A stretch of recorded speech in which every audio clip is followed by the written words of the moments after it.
A powerful senator paid a maid to keep quiet, but what happened next shocked everyone. Before we dive into the story, leave a comment letting us know which city you're watching from. Enjoy the story. Maria was just a maid, juggling 2 jobs to make ends meet, her heart heavy with the weight of bills and dreams that seemed forever out of reach. She worked tirelessly at the luxurious Crestwood Hotel, where the rich and powerful often rubbed shoulders. One fateful evening, while cleaning a suite, she stumbled upon a document that would change everything. It was a confidential report detailing questionable transactions linked to Senator Harold Finch, a man whose charm could sway the nation, but whose secrets could shatter lives. The senator was known for his charisma, often seen smiling and shaking hands at charity events. But behind closed doors, he was a man who would go to great lengths to protect his reputation. When he learned that Maria had discovered his hidden dealings, he felt the ground beneath him tremble. He couldn't let a maid expose him, not when he had so much to lose. So he made a decision, a dangerous one. "Let's make a deal," he said, his voice smooth yet commanding as he met Maria in the dimly lit break room, the scent of bleach lingering in the air. "I can make your life much easier, Maria. Just a little silence on your part, and I'll ensure you never have to worry about money again." She blinked in disbelief, caught between the weight of her poverty and a moral quandary of such an offer. With the promise of financial security dangling before her, Maria hesitated. It was a tempting deal, one that could lift her out of the suffocating cycle of debt and despair. But at what cost? She could remain silent and live a comfortable life, or she could speak out and risk everything. Before she could respond, Harold leaned closer, his voice dropping to a conspiratorial whisper. "Think about it, Maria. A little money to keep your mouth shut, and you'll never have to scrub another toilet again. You could go to school, start a business, live your dreams." The temptation was overwhelming, but Maria felt a knot form in her stomach. Was her silence worth the cost of her integrity? As she stood there, the weight of his offer pressing down on her, Maria realized that this wasn't just about money. It was about truth, justice, and the kind of woman she wanted to be. The senator was powerful, but she had something he didn't, the courage to make the right choice. And as she considered her options, she knew whatever decision she made would change her life forever. Little did she know, the consequences of her choice would ripple far beyond her own life, entangling them both in a web of deceit, power struggles, and a fight for justice that neither of them could have anticipated. The stage was set for a clash between a maid with a secret and a senator desperate to protect his empire. This was only the beginning. If you're enjoying this, don't forget to subscribe to the channel and hit the bell. And take a moment to leave a comment telling me what you thought so far. I took a deep breath, weighing my options as Harold's eyes bored into mine, searching for any sign of weakness. His presence was suffocating, yet I could feel the pull of his offer like a siren song, promising an escape from the life I had been trapped in for far too long. But as I stood there, my mind raced with the possibilities of what could happen if I chose silence. Would I be complicit in his deceit? Would I betray not just myself, but all those who fought for justice and truth? "Maria," he urged, his voice smooth as silk, "you're a smart girl. You know how the world works. People like me, we make deals every day. It's how things get done." I could sense the threat beneath his polished words, the unspoken warning that my life could take a darker turn if I didn't comply. But the thought of living in the shadows of his secrets filled me with dread. I had witnessed too many injustices, too many people crushed under the weight of lies and power. I couldn't be another pawn in his game. "No," I finally said, my voice steadier than I felt. "I can't do that." For a moment, silence hung between us, thick and charged. Harold's expression shifted, a flicker of surprise followed by a hardening of his features. "You don't understand what you're risking, Maria. I can make your life very difficult if you decide to go public with this." Fear gripped me, but I met his gaze with defiance. "And I can't live with myself if I stay silent. I won't let you intimidate me." Harold's smile faded, replaced by a mask of cold calculation. "Very well," he said, his voice low and dangerous. "You've made your choice. But remember, you're not the only one with power here." With that, he turned on his heel and strode out of the break room, leaving me trembling with the weight of what I'd just done. I felt a mix of fear and exhilaration. I had stood up to a powerful man, but I also knew the storm I had just unleashed. The next few days passed in a blur. I tried to focus on my work, but the tension was palpable. I could sense eyes on me, whispers in the hallways, as if the very walls of the hotel were aware of the secret I held. I couldn't shake the feeling that I was being watched, that Harold had his operatives everywhere, waiting for the right moment to strike. Then, one evening, as I was finishing my shift, I received a message that sent chills down my spine. It was an anonymous text. "You should have taken the deal. The senator doesn't forget." My heart raced. Had he already begun to retaliate? I glanced around the empty lobby, half expecting to see someone lurking in the shadows, but there was only the echo of my footsteps. I knew I had to act quickly. I needed allies, people who could help me navigate this treacherous path. My thoughts turned to the small group of fellow workers I had befriended at the hotel. They were honest, hardworking individuals, and I trusted them more than anyone. It was time to share my story, to rally them to my side. The next day, I invited them to meet me after work at a nearby cafe, my heart pounding with anxiety. As we gathered, I could see the concern in their eyes.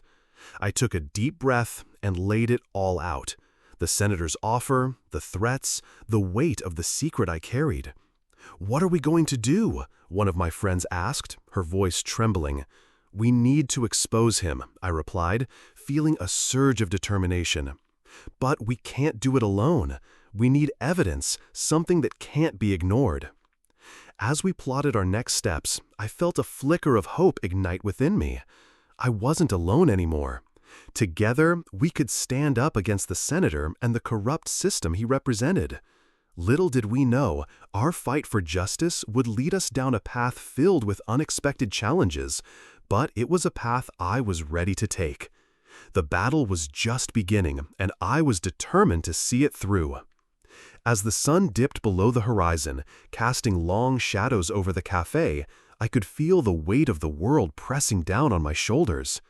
My friends listened intently as I laid out our plan. We needed to gather evidence against Harold, something that would shake his empire to its core. The thought of confronting such a powerful figure was daunting, but the fire ignited within me fueled my resolve. "Maria, do you really think we can take him down?" Lucas asked, his brow furrowed with worry. "He's a senator. He has resources we can't even imagine." "I know," I replied, "but that's why we need to be smart about this. We can't just charge in blindly. We need to find a way to catch him in the act, something that will expose his corruption." The determination in my voice seemed to stir something in the group. We spent the next few hours brainstorming, our ideas bouncing off one another like a chaotic symphony. I felt a sense of camaraderie that I hadn't experienced in a long time. For the first time, I could see a way forward. We decided to start small. I would look for any communication between Harold and his associates, perhaps something that could be traced back to him. I knew the hotel's digital infrastructure was outdated, which meant there might be loopholes I could exploit. Meanwhile, my friends would gather intel from their own networks, looking for whispers of Harold's dealings outside of the hotel's walls. That night, as I lay in bed, I couldn't shake the feeling of being watched. Every creak of the house, every rustle of the wind outside sent shivers down my spine. I closed my eyes, trying to drown out my fears, But all I could see was Harold's calculating gaze. I had made my choice, and there was no turning back now. The following days were a whirlwind of covert operations.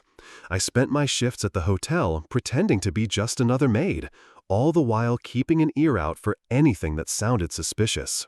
I had learned to blend in over the years, to be invisible in a world that often overlooked people like me. But this time, I was listening for something more than just complaints about room service. One evening, while cleaning a suite on the senator's floor, I overheard a conversation that sent my heart racing. I was dusting the ornate mantel when I noticed the door to the adjoining suite was slightly ajar.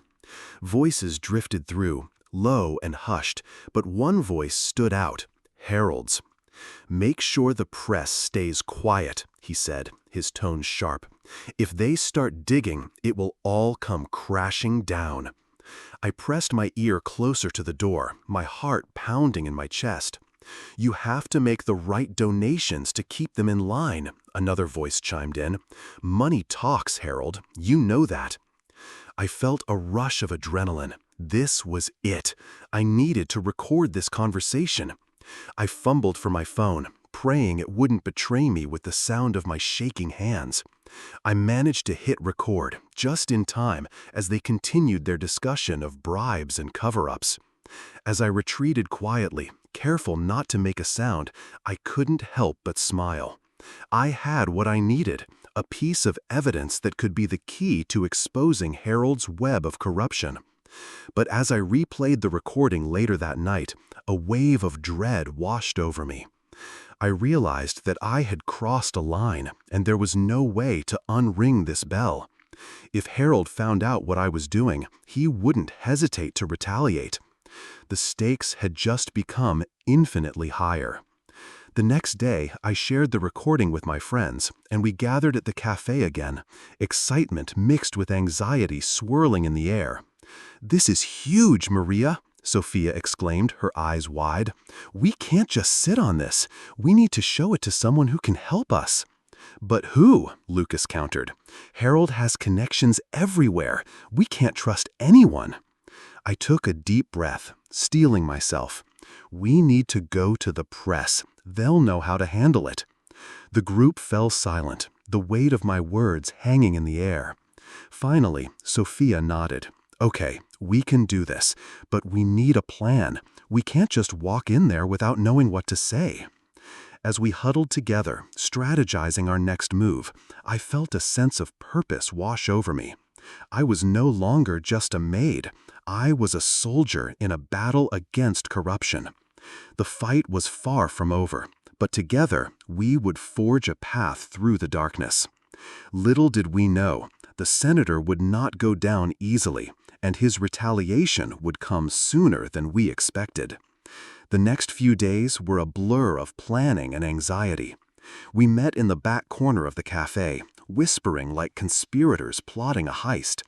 The air was thick with tension, each of us acutely aware that we were treading on dangerous ground.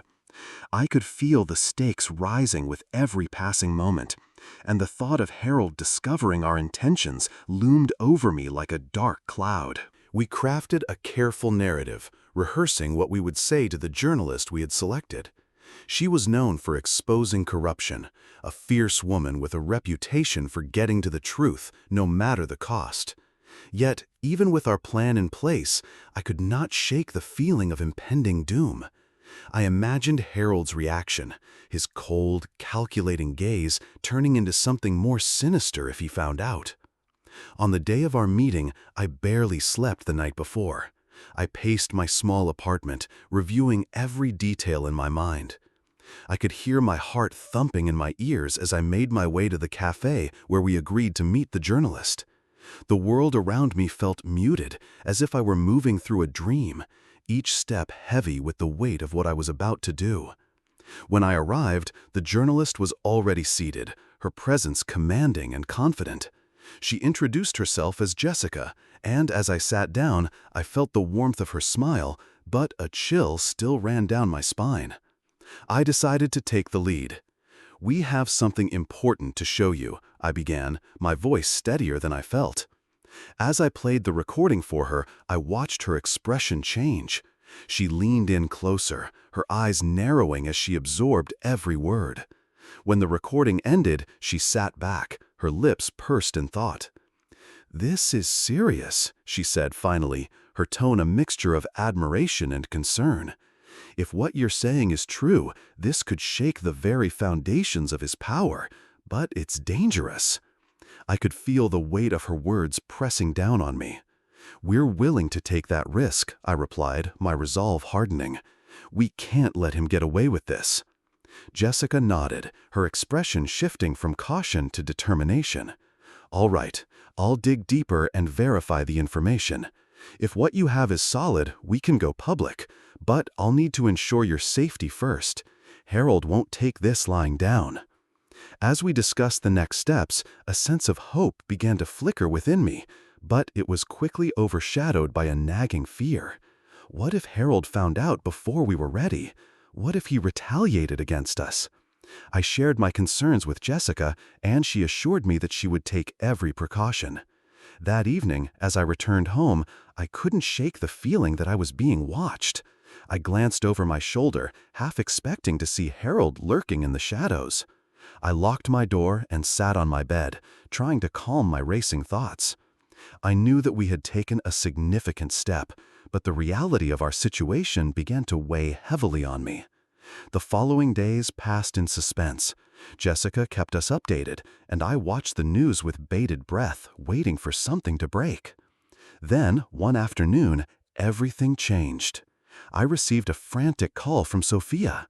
"Maria, you need to come to the cafe right now. It's about Harold." My heart sank. I rushed to the cafe, dread knotting in my stomach. When I arrived, I found Sophia and Lucas at a corner table, their faces pale.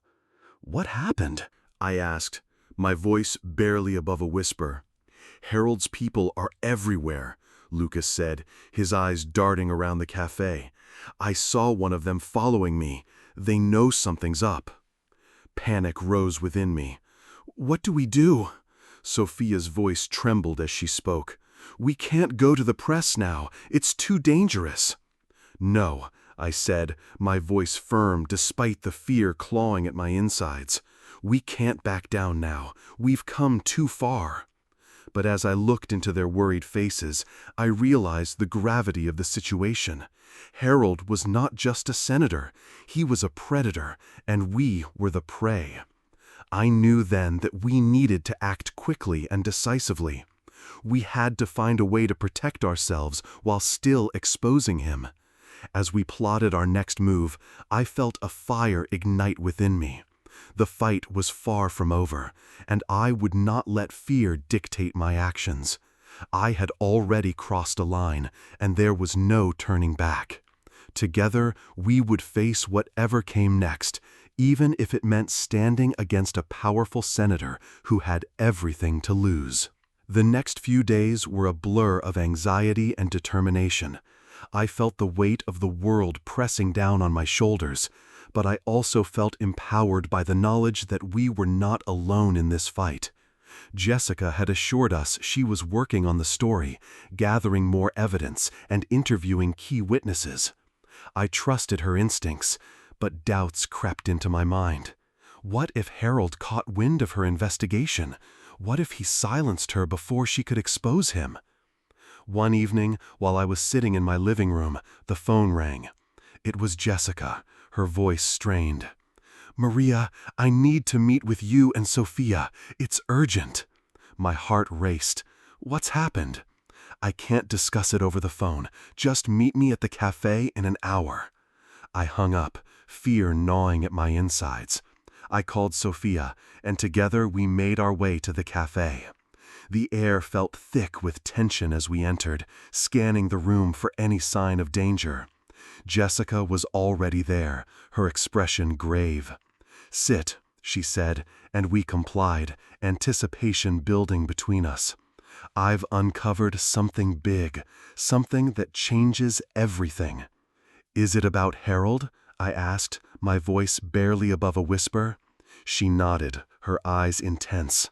"He's been involved in more than just bribery. I've found connections to a larger network of corruption that goes beyond his office. This involves money laundering, illegal contracts. It's a web that reaches far into the government." Sophia gasped, and I felt a chill run down my spine. "How do you know this? Can you prove it?" "I've got documents and testimonies from people who've been too afraid to come forward until now. But there's more. I suspect that Harold might be planning something drastic to silence anyone who threatens his empire."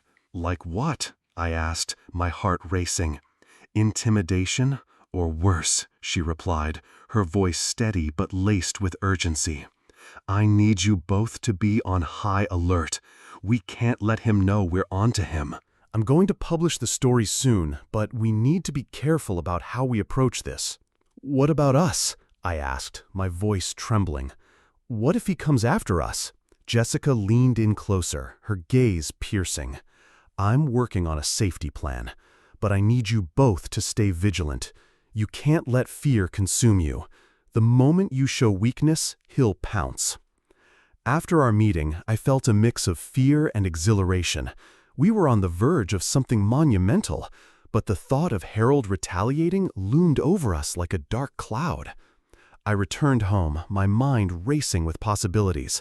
What if we could bring him down? What if we could expose him for the monster he truly was? But with every thought of victory came a wave of anxiety. I couldn't shake the feeling that time was running out. I needed to protect Sophia and Lucas, but I also had to think about my own safety. I decided to take precautions. I changed my phone number and I started using cash for everything. I couldn't risk being tracked. Days turned into weeks, and the tension in the air was palpable. Jessica kept us informed, but I knew we were walking a tightrope. Then, one night, as I lay in bed, I heard a noise outside my window. My heart raced as I crept to the curtain and peeked through the gap. A figure stood in the shadows, their face obscured. I felt a chill run down my spine. I quickly called Sophia, urging her to come over. "I think someone's watching me," I whispered, barely able to contain my fear. When she arrived, we sat together, hearts pounding in the silence. "What do we do?" she asked, her voice trembling. "We wait," I replied, my voice steadier than I felt. "If they're watching us, we need to be smart about this. We can't give them anything to act on." But as the days went by, I felt the noose tightening around us. I could see the fear in Sophia's eyes, the uncertainty that mirrored my own. I knew we had to act before Harold made his next move. We needed to find a way to get the information out, to expose him before it was too late. And then, just when I thought we were out of options, a glimmer of hope appeared. Jessica called us with news that she had secured a meeting with a well-known investigative news outlet. "This is our chance," she said, her voice charged with energy. "If we can get them on board, we can finally take Harold down." We gathered at the cafe once more, a mix of excitement and dread swirling in the air. This was it, the moment we had been waiting for. But I knew that with this opportunity came great risk. Harold would not go down without a fight, and I could feel the tension building as I could feel the weight of the moment pressing down on my chest as we sat in the cafe, the familiar scent of coffee mingling with the tension that crackled in the air. Jessica's eyes sparkled with a mix of determination and fear as she laid out the plan. "We need to be strategic. They have to believe this story has come from a solid source. We can't risk Harold getting wind of it before we're ready." Sophia and I exchanged glances, our minds racing with the implications. "How do we even begin?" I asked, the reality of the situation crashing over me like a wave. "We'll present the evidence to the outlet, but we need to create a narrative that hooks them," Jessica replied, her voice steady. "This isn't just about Harold. This is about the systemic corruption that has been festering in the government. We need to show them the bigger picture." As we discussed the details, a sense of urgency enveloped me. The stakes were higher than I had ever imagined. If we failed, it wouldn't just be our lives at risk. It would be the lives of everyone who had come forward with information. I thought of the witnesses Jessica had mentioned, the people who had put their trust in us. Jessica, what if they don't believe us? Sophia's voice trembled slightly, but her resolve remained. They will, Jessica said, her tone firm. We have the evidence. We just need to present it in a way that makes them see the importance of the story. It's not just about Harold anymore. It's about exposing a network of corruption that has been operating in the shadows for too long. The plan took shape over the next few days. We worked tirelessly, compiling the documents Jessica had gathered, cross-referencing testimonies, and crafting a narrative that would capture the attention of the outlet. The thought of finally bringing Harold down filled me with a mix of hope and dread. As the meeting day approached, I felt the tension in the air grow thicker. I could hardly sleep, my mind racing with what-ifs. What if Harold found out? What if the news outlet didn't care? What if we were putting ourselves in even greater danger? Sophia, sensing my anxiety, squeezed my hand as we prepared to leave for the meeting. "We're doing this together," she reminded me, her voice a soothing balm against my rising panic. "We can't back down now." When we arrived at the news outlet's office, my heart was pounding. The building loomed above us, a fortress of journalism that could either be our salvation or our downfall. We were ushered into a conference room where a team of reporters awaited us, their expressions a mix of curiosity and skepticism. Jessica took the lead, confidently laying out our findings. She spoke about the documents, the testimonies, and the connections to Harold's operations. The reporters listened intently, their brows furrowing as they absorbed the magnitude of what we were presenting. But just as I began to feel a glimmer of hope, a shadow flickered in my mind. I couldn't shake the feeling that we were being watched, that Harold had eyes and ears everywhere. I stole a glance out the window, scanning the street below for any sign of danger. "Are we in any danger?" one of the reporters asked, breaking my train of thought. Jessica's response was measured. "Yes. Harold has a reputation for dealing ruthlessly with anyone who threatens his power. We've already seen how he operates." A murmur of concern rippled through the room, and I felt the tension rise again. I could see the reporters processing the implications of the story, weighing the risks against the potential fallout. I held my breath, praying that they would understand the importance of what we were fighting for. After what felt like an eternity, the lead reporter leaned back in her chair, her eyes narrowed in thought. "This is significant," she said slowly, "but we need more evidence before we can run with this. We can't risk our credibility." My heart sank. "What do you mean?" I asked, panic creeping into my voice. "We have documents. We have testimonies. What more do you need?" "We need to corroborate your claims," she replied, her tone firm but not unkind. "If we go public without solid evidence, we risk litigation from Harold's camp. You need to understand that." Desperation clawed at me. "But we're running out of time. He'll do something to silence us before we can get the story out." Sophia shot me a worried glance, and I could see her own fear reflected in her eyes. The reporter considered this for a moment, then nodded. "I understand your urgency, but we need to approach this carefully. If we can verify your evidence through other sources, then we can move forward, but we need to act fast." As we left the meeting, a sense of dread settled over me.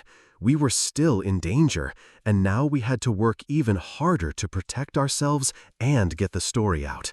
I felt the walls closing in as I walked through the busy streets, the weight of our situation pressed heavily on my shoulders.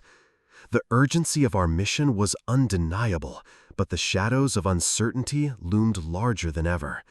I glanced at Sophia, who was deep in thought, her brow furrowed as she processed everything that had transpired. "We need to find a way to gather more evidence," she finally said, breaking the silence. "If we can find more witnesses or documents, something that corroborates our claims, it could tip the scales in our favor." Jessica nodded in agreement, her expression serious. "We should reach out to anyone we know who might have information.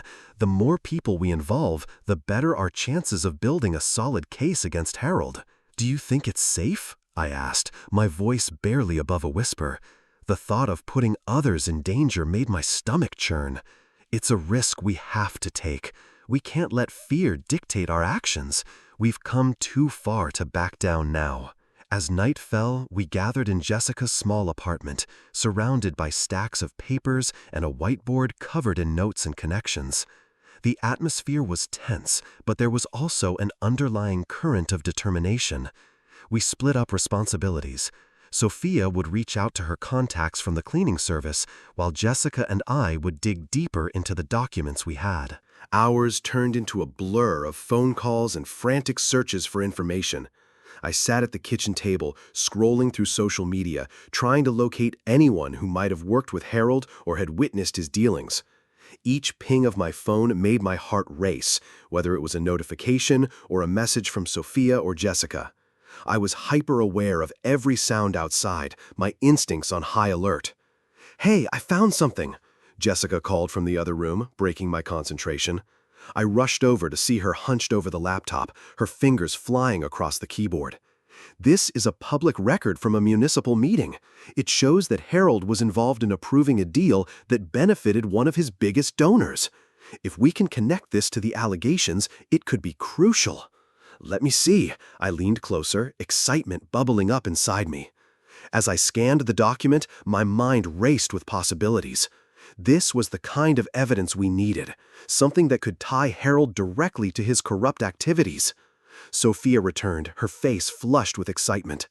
"I managed to speak with a few former employees from the cleaning service.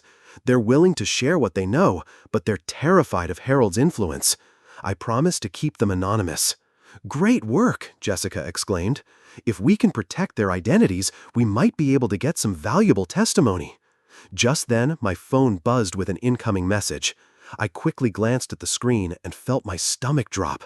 It was a text from an unknown number. "Stop digging, or you'll regret it. Harold is watching." The message sent chills down my spine. My hands shook as I passed the phone to Jessica, who read it with a grim expression. "This is exactly what we were afraid of. He knows we're onto him." "What do we do?" Sophia asked, her voice trembling. "We need to be careful," Jessica said, her tone steady despite the gravity of the situation. "We can't let fear paralyze us, but we also have to be smart. We should keep our heads down, continue our work, and not draw any more attention to ourselves." I nodded, but uncertainty gnawed at me. The walls were closing in, and the threat of Harold's wrath was a constant shadow. We were in too deep to turn back, but the stakes were higher than ever. As we resumed our research, I couldn't shake the feeling that time was slipping away. Harold was a powerful man with resources at his disposal, and I knew he wouldn't hesitate to silence anyone who dared to challenge him. We were racing against the clock, and every moment counted. The days that followed were a whirlwind of frantic phone calls and late nights spent poring over evidence. We began to construct a timeline of Harold's activities, piecing together the puzzle of his corruption. Each new discovery felt like a small victory, but with every step forward, the danger loomed larger. We were in too deep to turn back, but the stakes were higher than ever. As we resumed our research, I couldn't shake the feeling that time was slipping away. Harold was a powerful man with resources at his disposal, and I knew he wouldn't hesitate to silence anyone who dared to challenge him. We were racing against the clock, and every moment counted. The days that followed were a whirlwind of frantic phone calls and late nights spent poring over evidence. We began to construct a timeline of Harold's activities, piecing together the puzzle of his corruption. Each new discovery felt like a small victory, but with every step forward, the danger loomed larger. Then came the breakthrough we had been waiting for. A former associate of Harold's agreed to meet with us in secret. Jessica arranged the meeting at a coffee shop on the outskirts of town, a place where we could talk without the fear of prying eyes. As we approached the shop, I felt my heart race with a mix of anticipation and dread. Who was this person? What information could they provide that would be significant enough to help us? But as I stepped inside, I couldn't shake the feeling that we were walking into a trap. "Stay alert," Jessica whispered, her eyes scanning the room as we took a seat at a small table in the corner. "Let's hope this goes well." The minutes dragged on as we waited, each tick of the clock amplifying my anxiety. Finally, the door swung open and a figure stepped in, a tall man with a nervous demeanor, glancing around as if he expected to be followed. I exchanged a worried look with Jessica and Sophia, who both seemed equally tense. He spotted us and approached hesitantly, taking a seat across from us without a word. "Thanks for coming," Jessica started, trying to sound reassuring. "We appreciate your willingness to meet." The man nodded, but his eyes darted to the door again, as if he feared being seen. "I don't have much time," he said, his voice low and shaky. "Harold's people are everywhere. I could lose everything for being here." "Just tell us what you know," I urged, leaning forward, trying to convey the urgency of the moment without alarming him further. "We need evidence to take him down." He took a deep breath, his hands trembling slightly. "I used to work closely with Harold on a few deals. He's involved in more than just politics. There's money laundering, kickbacks, you name it. But the worst part? He's got connections in law enforcement. Anyone who crosses him ends up in trouble." A chill ran through me at his words. "What kind of trouble?" I asked, my heart pounding. "People disappear, or accidents happen. It's not just a threat, it's real," he said, lowering his voice even further. "I can't give you my name, but I can share some documents I have that could help you. They outline his dealings and the people he's worked with. It's dangerous, but you need to know." He pulled out a small USB drive from his pocket and slid it across the table. My breath caught in my throat as I reached for it. This could be the key to everything we'd been working for. "Thank you," I said, trying to keep my voice steady. "This could change everything." He glanced around again, his eyes wide. "Just be careful. If Harold finds out I talked to you, I won't be safe, and neither will you." As he stood to leave, I felt a surge of urgency. "Wait, do you have any idea what he might do next? We need to know how to protect ourselves."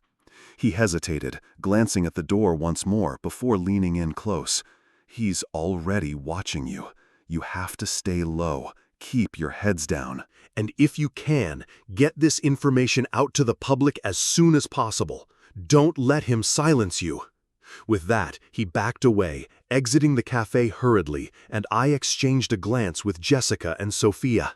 The gravity of what we had just learned weighed heavily on us. "Did we just put ourselves in more danger?" Sophia asked, her voice barely above a whisper. "No," Jessica said firmly, clutching the USB drive tightly. "We're not going to back down now. We've come too far." The reality of our situation began to sink in. We had the potential to expose Harold's corruption, but at what cost? I couldn't shake the feeling of being hunted, of Harold's shadow looming over us. We needed to act quickly, but we also needed a plan. "We should go back to my place," I suggested. "We can go through the files there, away from prying eyes. We have to figure out how to release this information without putting ourselves at risk." As we made our way to my apartment, the streets felt different. I was hyper-aware of every car that passed, every face that turned to look at us. The threat was now more than just a message on my phone. It was a living, breathing entity stalking us in plain sight. Once inside, we gathered around my dining table, the atmosphere thick with tension. I plugged the USB drive into my laptop and opened the files. My heart raced as I saw the names listed: business partners, corrupt officials, and shady organizations that had been involved in Harold's dealings. This was it. This was the evidence we needed. "Look at this," I said, pointing to a series of transactions that appeared to connect Harold to various illegal activities. "We can create a timeline and show how he's been using his power for personal gain." "Let's get to work," Jessica said, her determination shining through despite the fear. "If we can map this out, we can present it to the media. We can't let him silence us." Hours passed as we pieced together the puzzle, but every time I caught a glimpse of the clock, I felt a mounting pressure.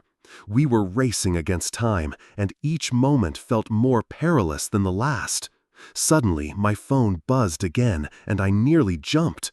I picked it up, my hands clammy, and saw another message from that same unknown number. "You're playing a dangerous game. Stop now, or you'll regret it." I looked at Jessica and Sophia, my heart pounding. It's him. He knows what we're doing. The weight of our decisions settled heavily on my shoulders. We were in too deep. I felt a surge of adrenaline as I read the message again. "You're playing a dangerous game. Stop now, or you'll regret it." The threat was unmistakable, and it sent chills down my spine. I glanced at Jessica and Sophia, their faces pale, mirroring my own fear. "We can't back down now," I said, trying to muster some conviction. "We're so close to exposing him." "But what if he comes after us?" Sophia asked, her voice trembling. "He has connections. This could end badly." "Let's not think like that," Jessica interjected, her tone steady. "If we let fear dictate our actions, he wins. We need to stay focused." I took a deep breath, trying to push the panic aside. "Okay, let's finish going through these files. We need to have everything ready before we make our next move." As we continued to sift through the documents, I couldn't shake the feeling of being watched. Every creak of the floorboards, every sound from the street outside felt magnified, as if the world had amplified our paranoia. I forced myself to concentrate, my fingers flying across the keyboard as I pieced together the timeline of Harold's corruption. The more I uncovered, the more furious I became. Harold was not just a corrupt politician, he was a monster, manipulating lives and exploiting his power for personal gain. I felt a sense of purpose building within me. We had to get this information out there. Suddenly, the doorbell rang, and a jolt of fear shot through me. "Who could that be?" I whispered, glancing at Jessica and Sophia. Their eyes widened in alarm. "Let's not answer it," Jessica suggested, her voice low. I nodded, but curiosity gnawed at me. I peeked through the peephole, and my heart sank. It was a delivery person holding a large envelope. I hesitated, but my instincts told me to open the door just a crack. "Delivery for," the person started, glancing down at their clipboard. "For you." I hesitated again, then opened the door just enough. "Thanks," I said, snatching the envelope and closing the door quickly. "What is it?" Sophia asked, peering over my shoulder. I tore open the envelope and pulled out a stack of papers. My breath caught in my throat as I began to read. It was a dossier on Harold, filled with more incriminating information. Details I hadn't seen before, including names of key players in his operations and even photographs of clandestine meetings. "Who sent this?" Jessica asked, eyes wide. "I don't know," I replied, flipping through the pages. "But this could be exactly what we need." As I absorbed the information, I felt a mix of excitement and dread. We need to cross-reference this with what we already have. If we can corroborate the evidence, it'll be much harder for Harold to discredit us. But just as we began to dig deeper, my phone buzzed again. I opened the message, and this time it was a picture, a grainy shot of us at the cafe, taken from a distance. My stomach dropped. "Guys, look," I said, showing them the screen. "Okay, that's it," Jessica said, her voice rising in urgency. "We need to get out of here. He's watching us." I felt a wave of panic wash over me. But we're so close to breaking this wide open. "There's no point in risking our lives for this," Sophia added. "We can regroup somewhere else." I chewed my lip, torn between the fear of Harold's reach and the desire to see this through. "What if we go to the police? We have evidence now. They can protect us." "Do you really think they'll help us?" Jessica countered. "What if they're in on it? We can't trust anyone right now." I felt a knot tighten in my stomach. She was right. Harold had connections everywhere. We were on our own. "Okay, let's get out of here," I said, my voice steadier now. "We'll find a safe place to lay low and figure out our next move." We gathered our things quickly, adrenaline coursing through our veins as we exited my apartment. The streets felt even more oppressive than before. the weight of our decision hanging over us. I scanned the area, my heart racing with every passing car. "Where to?" Sophia asked, looking around nervously. "There's a friend I can trust," I replied, recalling an old ally who had connections to independent journalists. He might know how to get this information into the right hands. As we made our way through the darkening streets, I felt the shadows closing in on us. We were being hunted, and the stakes had never been higher. But with every step, the fire of determination ignited within me. We would move forward with this. We had to expose Harold's corruption, no matter the cost. As we approached the small coffee shop where my friend worked, I felt a sense of urgency wash over me. The dimly lit interior was a stark contrast to the chaos swirling in my mind. I pushed the door open, the bell chiming softly above us, and scanned the familiar faces. There he was, Ethan, sitting in the back corner, his laptop open and a half-empty cup of coffee cooling beside him. "Hey, we need to talk," I said, rushing toward him. He looked up, surprise etched on his face. "What's going on?" he asked, concern creeping into his voice as he noticed the tension in my expression. I gestured for Jessica and Sophia to join us. "Sit tight and prepare yourself," I said, my voice low. "We've uncovered something big. Something about Senator Harold." Ethan's brow furrowed. "Harold? What do you mean?" I took a breath and began recounting everything. How we had stumbled onto Harold's corruption, the dossier we received, and the chilling message of being watched. As I spoke, I could see the gears turning in his mind. "This is serious," he said, leaning closer. "You need to get this to the right people, fast. But you also need to be careful. Harold has eyes everywhere." "I know," I replied, my heart racing. "But we have to act quickly. We can't let him silence us." Ethan nodded, his expression shifting to one of determination. "I have contacts in investigative journalism. They can help you get this story out. But we need to be discreet. If Harold finds out, then we'll be in deep trouble," Sophia interjected, her voice trembling slightly. "We can't afford any mistakes." "Let's focus," I said, trying to control the rising tension. "Ethan, can you set something up? A meeting with your contacts?" "Absolutely," he replied, pulling out his phone. "I'll message them right now." But we need to find a place to lay low until we have a solid plan. Just then, the door swung open and a gust of cold air swept through the coffee shop. I turned to see a familiar face, one I hadn't expected to see. Claire, a former colleague of mine who worked in the senator's office. Her eyes widened when she spotted me, and I felt a rush of anxiety. "What are you doing here?" I asked, my voice barely above a whisper. "I heard some rumors, and I had to check on you," she said, glancing around nervously. "Are you in trouble?" "More like we're in over our heads," I admitted. "But we have evidence against Harold. We need to get it out there, and fast." Claire's gaze sharpened. "I can help. I still have contacts inside the office, and I know things about Harold that could be useful." "Are you sure?" Jessica asked, skepticism lacing her tone. "You could put yourself in danger." "I know the risks," Claire replied firmly, "but I'm tired of being a pawn in his game. It's time to expose him." I exchanged glances with Jessica and Sophia. This was a gamble, but it felt like our best shot.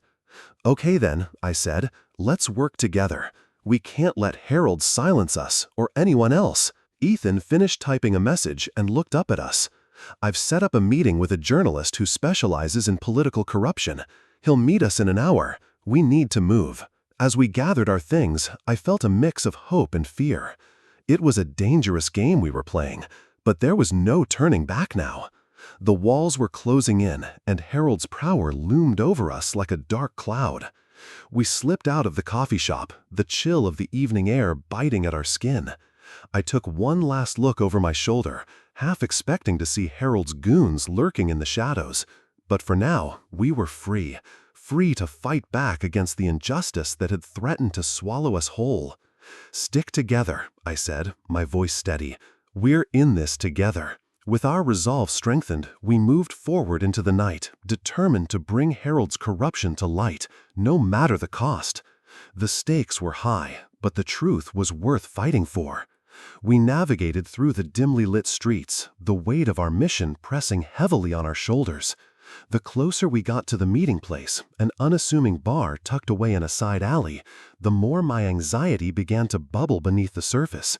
I couldn't shake the feeling that we were being watched, that Harold's reach extended beyond the shadows. As we approached the bar, Ethan led the way, his brow furrowed in concentration.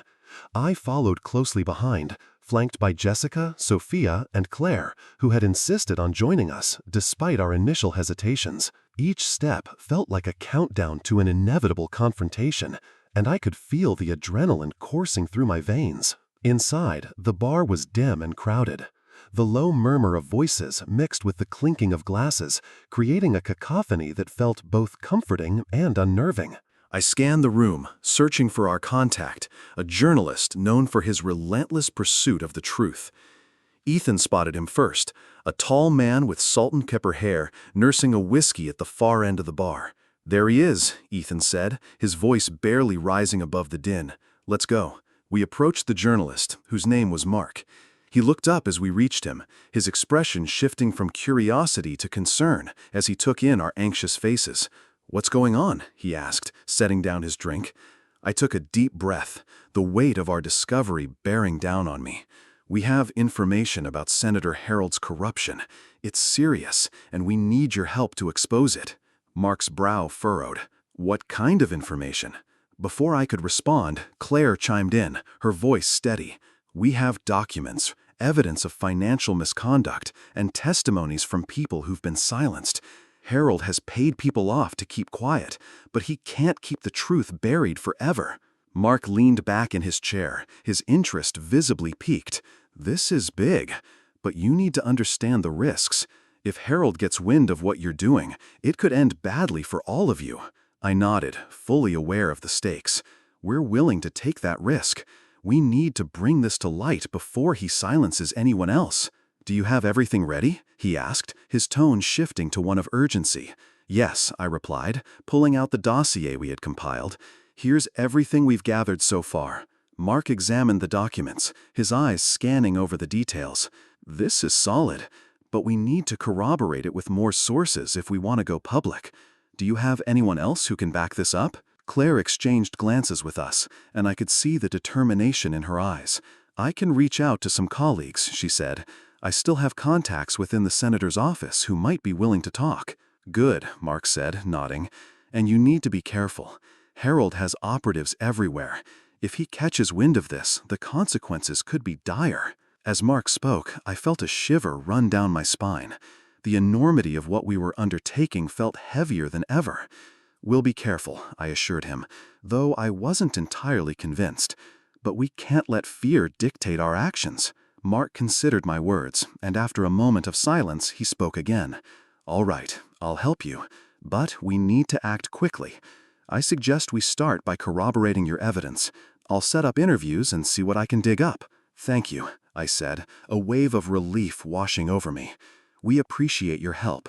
As we exchanged contact information and finalized our plan, I couldn't shake the feeling that time was running out. Every minute we spent in that bar felt like a countdown to a confrontation we weren't ready for.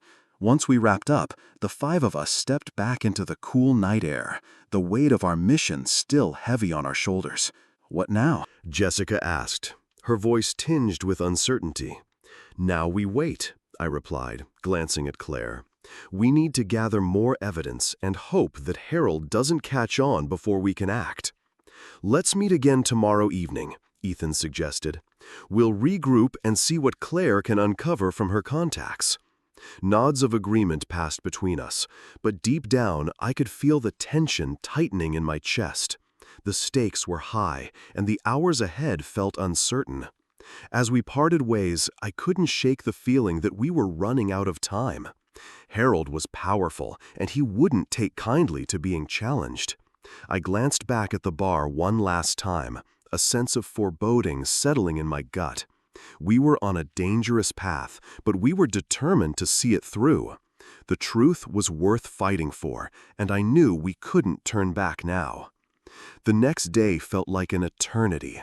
I woke up with the sun barely breaking through the curtains, the weight of the previous night's revelations pressing down on me like a tangible force.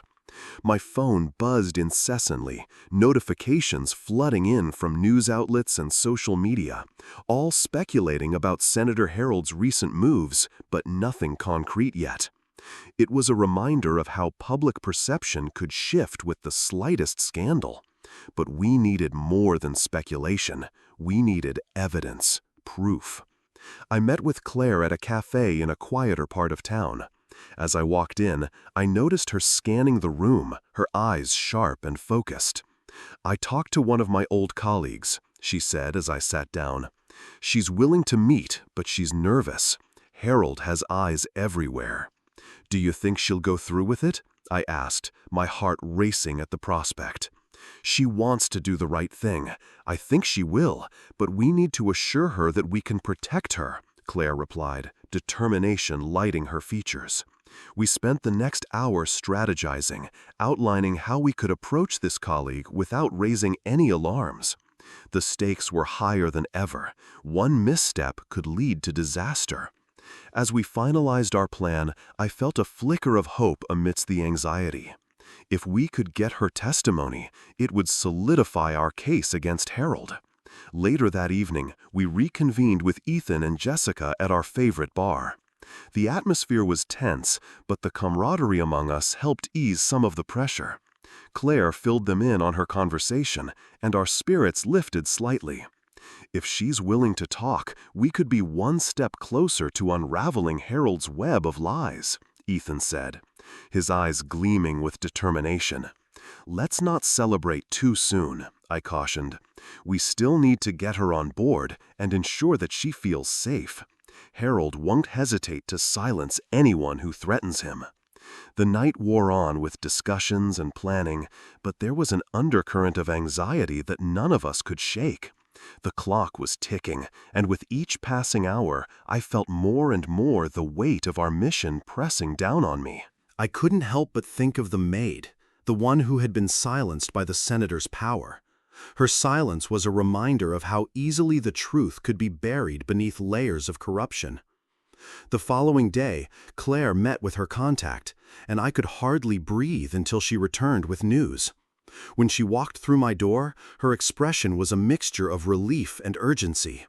"She's in," Claire said, breathlessly.